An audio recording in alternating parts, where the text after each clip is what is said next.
muri ako kanya mw'iryo yerekwa niho naca mbona hururutse inkota zibiri, inkota zirezire mbona zururutse ziva mu ijuru ari zibiri, zururutse rero zihangaye hondi aho nari mwiyerekwa, imwe ija mu kiganza cy'iburyo iyindi mu kiganza cy'ibubamfu. Mbona rero mpawe ubushobozi, ica mbona ndagurutse, nabona nguruka ibyo bitarambako, nkabona ndiko nguruka, nkabona murikirwa n'ukwezi, nkabona inyenyeri zimurikira, nkabona mwijoro nkabona murikirwa n'inyenyeri, nkabona n'ukwezi kuramurikira. Iyo ntera nja kariyo bitera bija, hageze ku murango nkabona bigenda bimurikira. Intahe Ngirakamaro TV.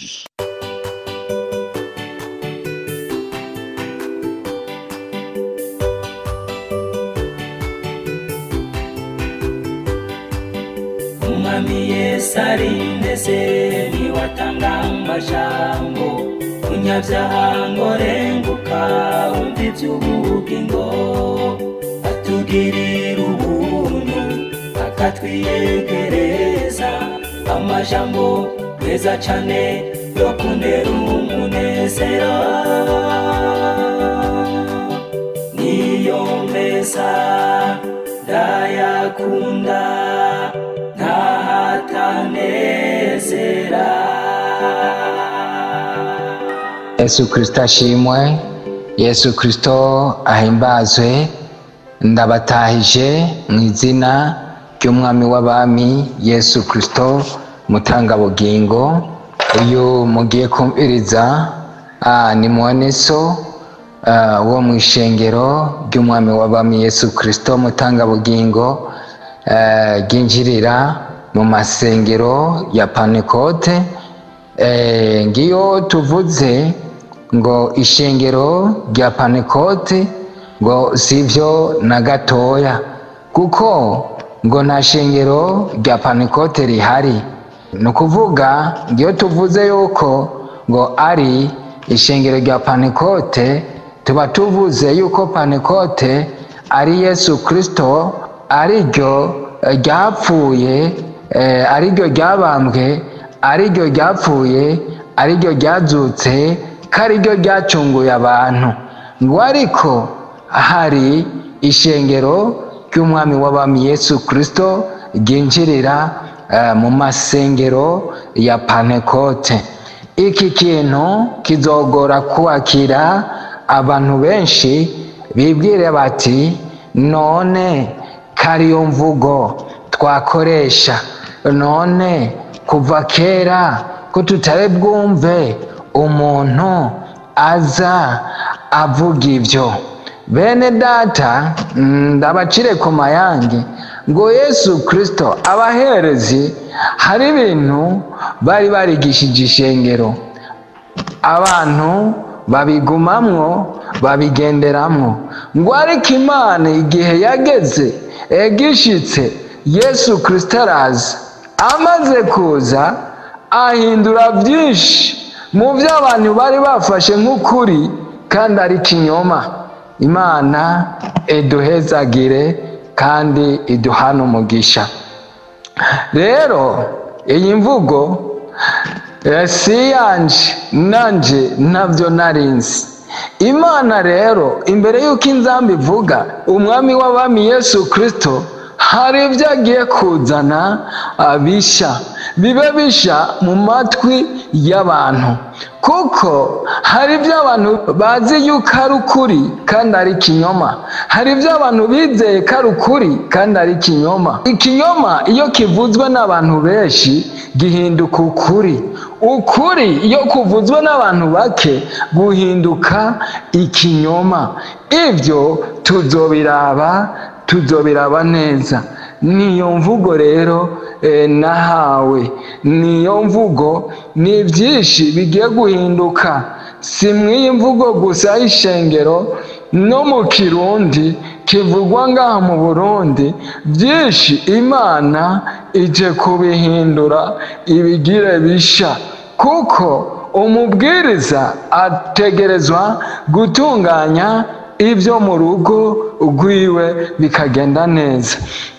Nuko rero wari uwo mwidondoro. Nta shengero rya Pantekote ririho, hari ishengero ry'umwami w'abami Yesu Kristo ryinjirira mu masengero ya Pantekote. Ngira ibyo birasobanutse. Nuko rero nje kugira ngo bene data ndabashikirize ibyashatse kunyica. Imana yonyene yaragombye kumfuta mu gitabo cy'ubugingo. Satani wenyene yaragombye kunyica.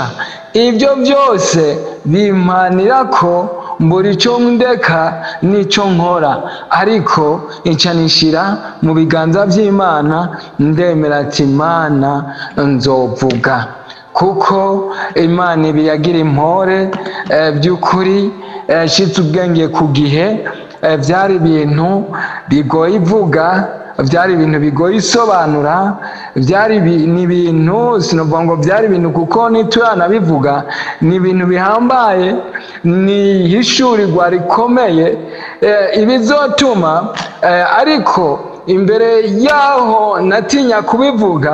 Narabona yuko ngiye kubivuga ubuzima bwanje bushobora kuja mu kaga, ntagira ubwoba, nkaraba ati ibi ndabivuze no kwicwa, no tegwa amabuye, no cibwa mw'ishengero, nkagenda numye.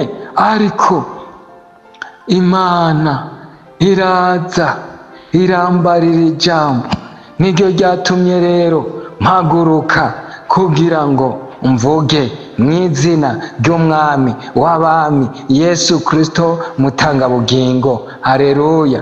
Rero beneda, ibyo nje gushikiriza ni ibintu birebire. Imana yangiriye ubuntu, umwami w'abami Yesu Kristo angirira ubuntu, yajanye nanje mu bintu bitandukanye bikomeye, aranyishurira ibintu byinshi, amayeri yose abaho y'abadayimoni, aranyishurira ibintu byinshi cyane, aranyigisha Bibiliya byose, ibintu jewe nanje nkavuga ati none bino bintu nzobivuga he, kuko narikengera nkaraba ati kuko ni kuko atabyigisha bajya bari imbere, kuko atabibwira abapasitori, kuko atabibwira abungere, kuko atabibwira abantu basizwe imbere bahagarara imbere y'amashengero. Nanje rero nkabigumana, ariko n'ibyo byiyumviro ntibyatesha Yesu Kristo, yagumaza akamishurira, agombye ko hari icyo mvuga, yibura nk'iyerekwa rijyanye n'icyo ashaka kwaho ahantu bamenya. Ariko ikibabaje, babenshi cyane baraboshwe mu buryo bw'inkwemu, abenshi cyane baratswe ibintu byo gutahura iby'Imana, baratswe ibintu byo kumenya iby'Imana, bumva ibyo Satani ko ashaka ko bumva, ntibumva ibyo Imana ko ishaka ko bumva. Abo tuzobashikako, tuzobavuga, kandi baragowe, kandi ntibyaturutse ku Mana. Imana idufashe cyane. Rero Yesu aranyishyura byinshi, aranyigisha Bibiliya, ibyo abantu bisa amayobera byo muri Bibiliya, aramishyurira byinshi ku bijyanye na Bibiliya. Beneda, mwirinde Bibiliya ntisobanurwa n'ubwenge bw'abana b'abantu. Oyaye, benshi bagiye bigisha ikinyoma, ariko bakumva ko bigishije ukuri, ariko yari amayeri ya Satani.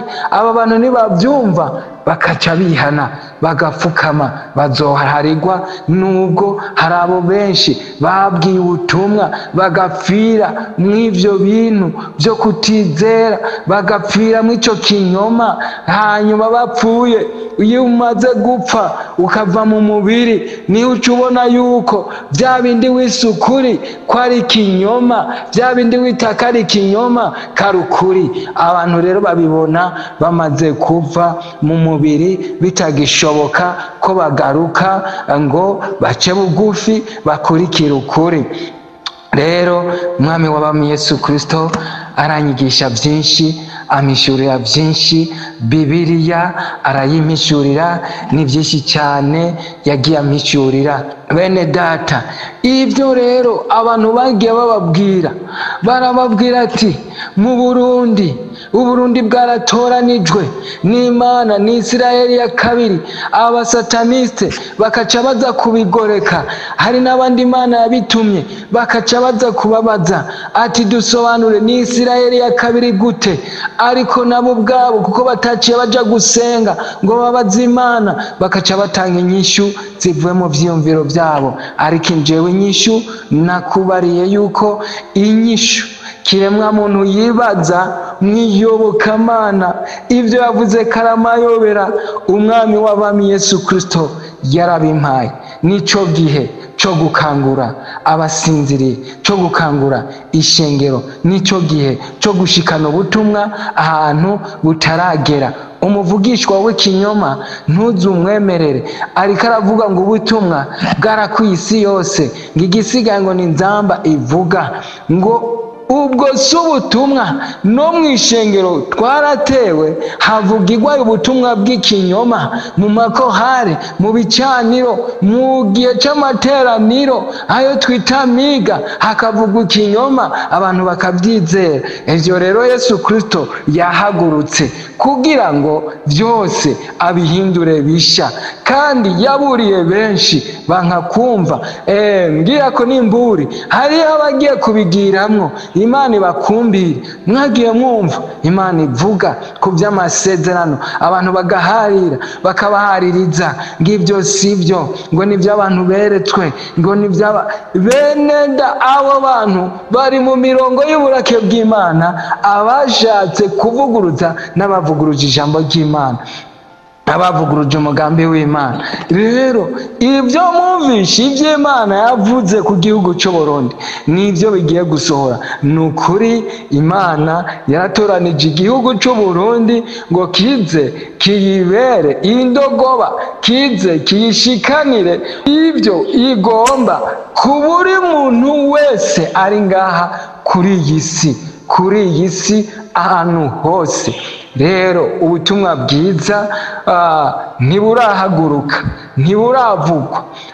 Satani yagiye aragoreka abantu, arabinjiza mu madini, ashinga amadini hirya no hino, arabahenderamwo, ayakoreramwo ibitangaza, abantu arabazana, arababatiza mu ndimi, bavuga mu ndimi, bizeye ko ari Imana bavugisha, bakora ibi, basengera abantu bagakira, bibaza ngo barimo ubushobozi bw'Imana, ariko n'ubwa Satani.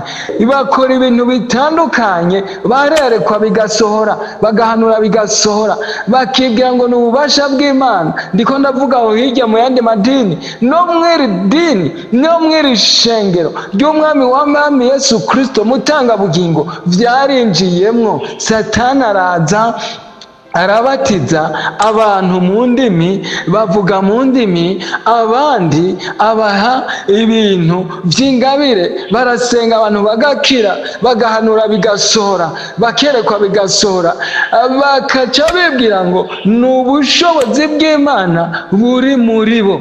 Benshi babatirijwe kuba abasatani, baravuga mu ndimi. Ibi biri mu bicaniro, biri mu makorale, biri mu ishengero, ariko abantu bibwira ngo bari kumwe n'Imana.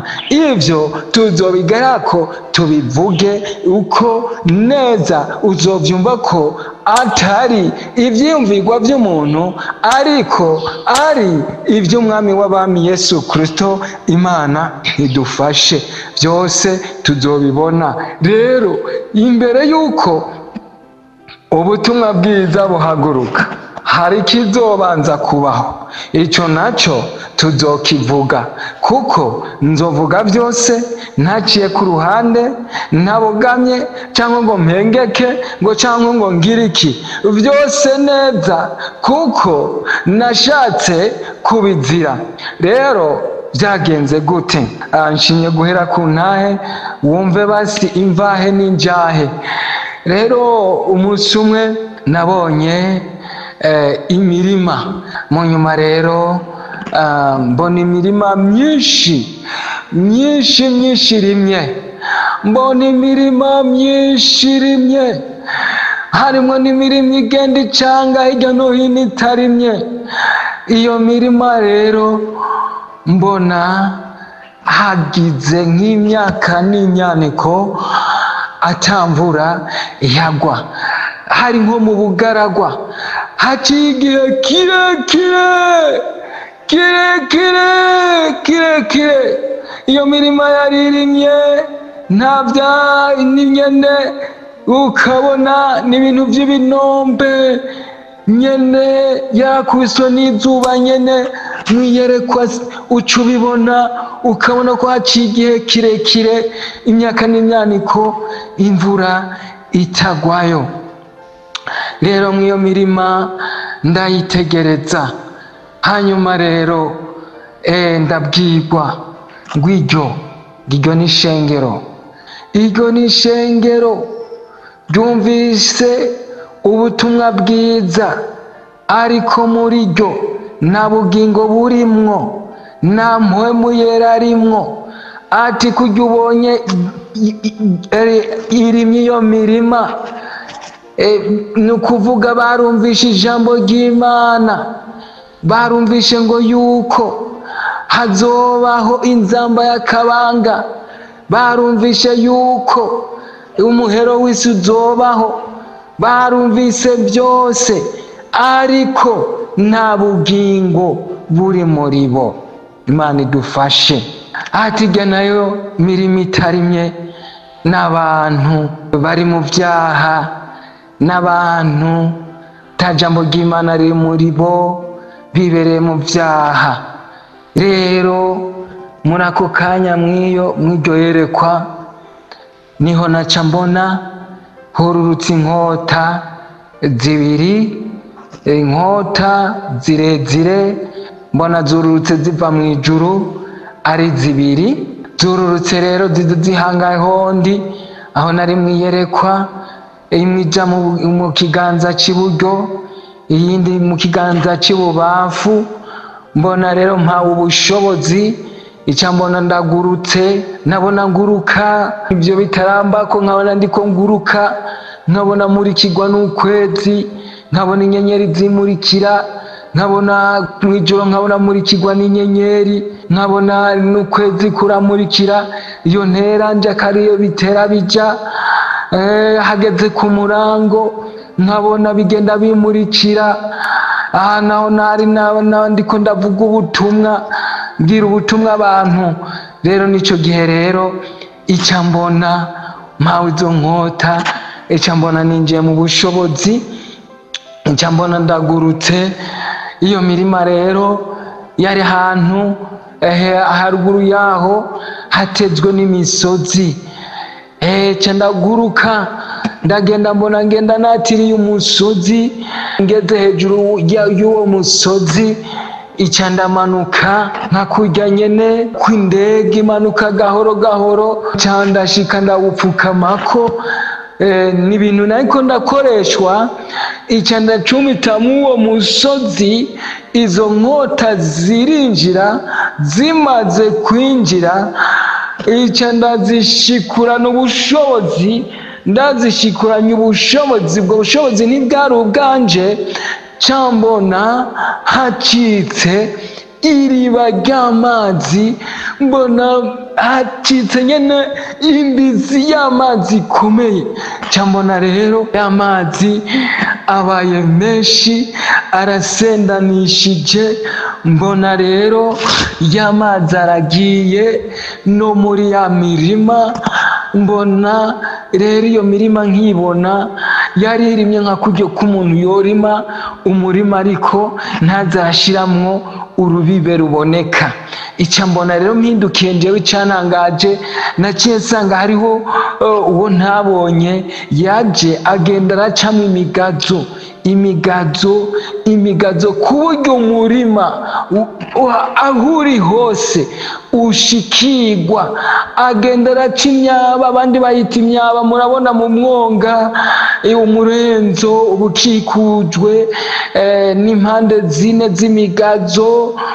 Naho uwo muntu nyene uwo ntabonye yaciye aza ya mirima yose, mbona amazi ariko aratemba ari meza aca mw'iyo mirima. Nca ndasobanurirwa ivyo ari byo, ndabwirwa ku vy'izo nkota, ndazibarirwa ati ibi ni ibintu Imana yashize muri wowe, n'amajambo y'Imana yashize muri wowe, nihishurirwa Imana yaguhaye.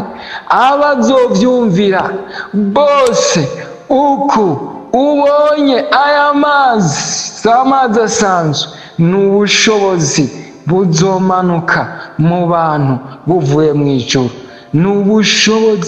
Ni ubushobozi bwa mpwemu yera, ni ukumenya no gutahura Imana yasezeranye kizosuka mu biki gihe c'iherezo, kugira ngo bagwane n'ubushobozi bw'umwijima bwaje bwitwaje Kristo, bwaje bwitwaje ijambo ry'Imana, bwaje bwitwaje ivugishwa, bwaje bwitwaje ubuhanuzi, bwaje bwitwaje ubwenge n'amayeri akomeye ahambaye. Bazoca bahabwa ubushobozi abazovyumvira bose.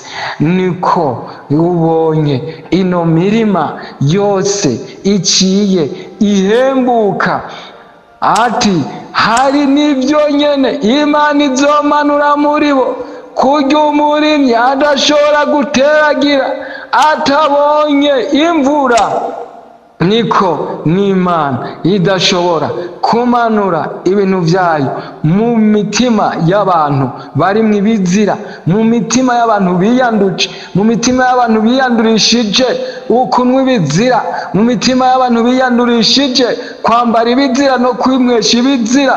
Mu mitima ntishobora, ariko abazovyumva bose Imana igiye kubahindura abandi bantu, ibatume mu mahanga, ibatume bagende bayikorere, kugira ngo rya jambo Daniyeli yavuga ngo abazoba barashikanye benshi ku kugororoka ngabo bazokwakaka nko mw'itazaniro ry'ijuru, ngo bazokwakaka nk'inyenyeri, bazoca baronka mw'izo ngabirano. Imana idufashe.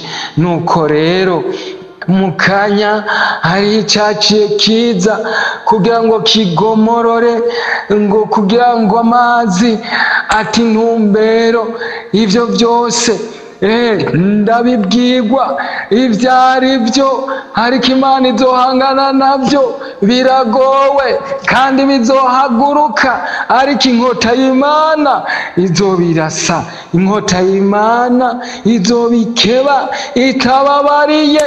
Kandi ivyo bintu Yesu yavuga ngo abazobica, abazobagwanya bazovuga ngo bagiriye neza Imana, ariko Yesu aravuga ati mpore ntaco uzoba, genda uvuge ndi kumwe nawe, intambwe ku yindi, umunota ku yundi, isegonde ku yindi. Imana ikiranyibutsa aho abadayimoni bari bampagurukiye, irabinyereka. Iyo ni ntaye ndende, abadayimoni burya baratoranijwe, barabibona. Abadayimoni Imana yaraguhaye ibintu barabibona. Abadayimoni barenze uko mwebwe mubibwira, Satani arenze uko mwe mumwibwira, afise impwemu yo kudetekta, afise impwemu yo gutahura ati uyu muntu n'uyu, afise impwemu yo kumenya no gutahura ivyo abantu bagenda bikirimbisha ngo honyora Satani. Hari n'ivyaha mukora muriko muratuka Satani, bikandikwa. Ivyo byose nk'uko nababwiye, ivyo bintu bizohaguruka, ariko Imana izobigwanya. Rero Umwami Yesu Kristo amaze kubimishurira abazoshaka ubusobanuro bw'imirima birimwo byinshi cyane. Yesu Kristo yagiye abyigisha ko imizabibu, agenda yigisha kuri byinshi mu Bikorinto, arabiha Pawulo abyigisha ko mu Bikorinto ba mbere umurongo wa 3 ku murongo w'9 uzogenda ubirebe, mu Baheburayo 6 uzogenda urebe iby'imirima. Nawe nyene yaravyivugiye iby'imirima, Yesu aravyivugira cyane.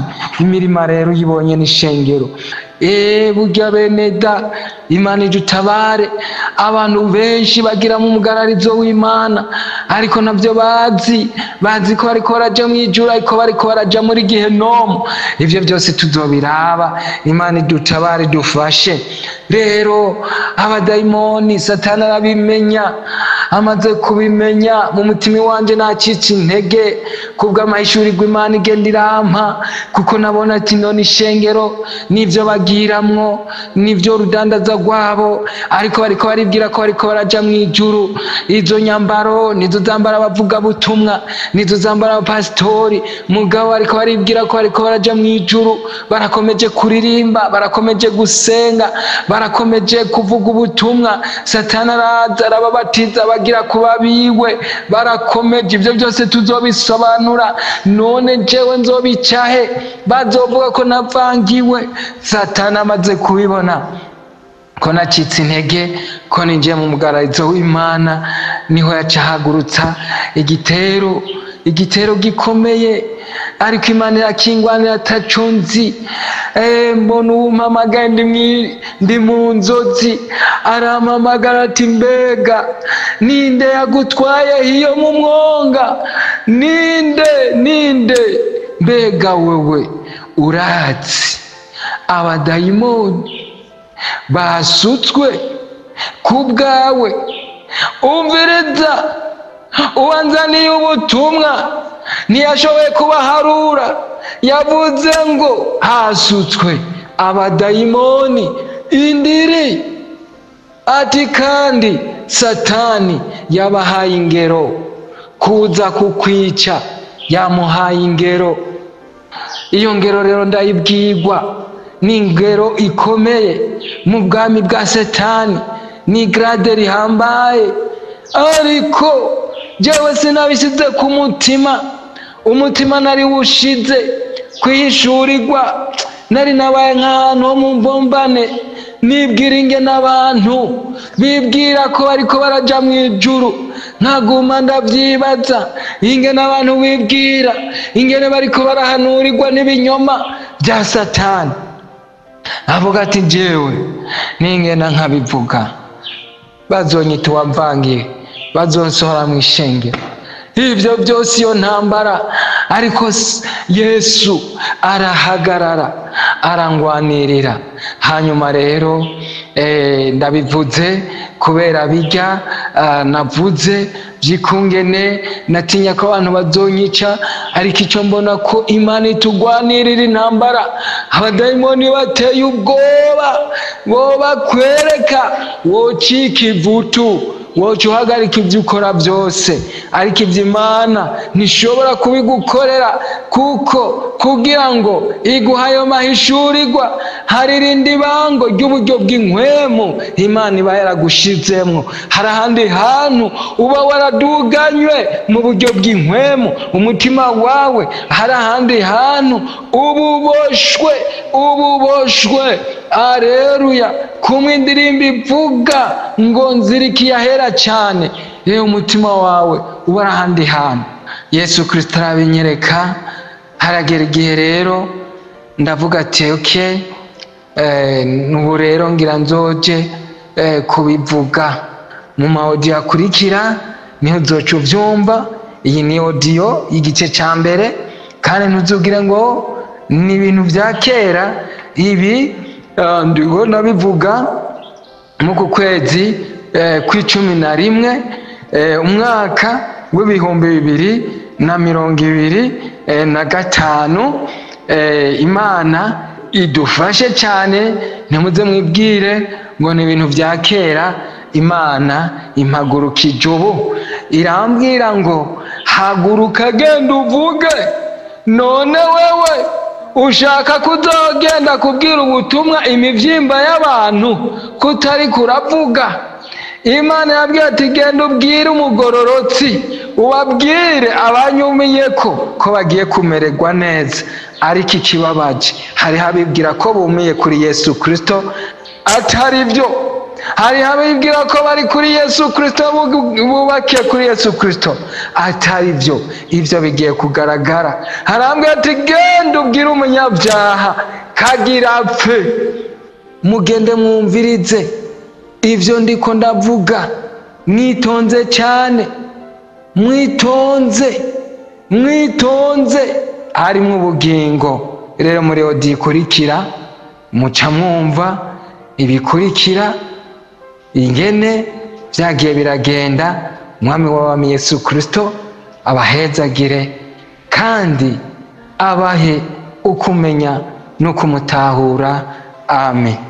Ukaba nawe ufise intahe bifuza gutanga cyangwa izindi nyigisho cyangwa ugomba kuduhuza n'ubifise, twandikire kuri ino nimero ya WhatsApp 68 884 981 68 804 canke 68 42 14 47 68 42 14 47. Kaze twiteze intahe zivuye muri mwebwe kugira natwe tuzisangiza abandi. Izina rya Yesu rirusheho guhabwa icyubahiro. Kaze, Imana ibahezagire.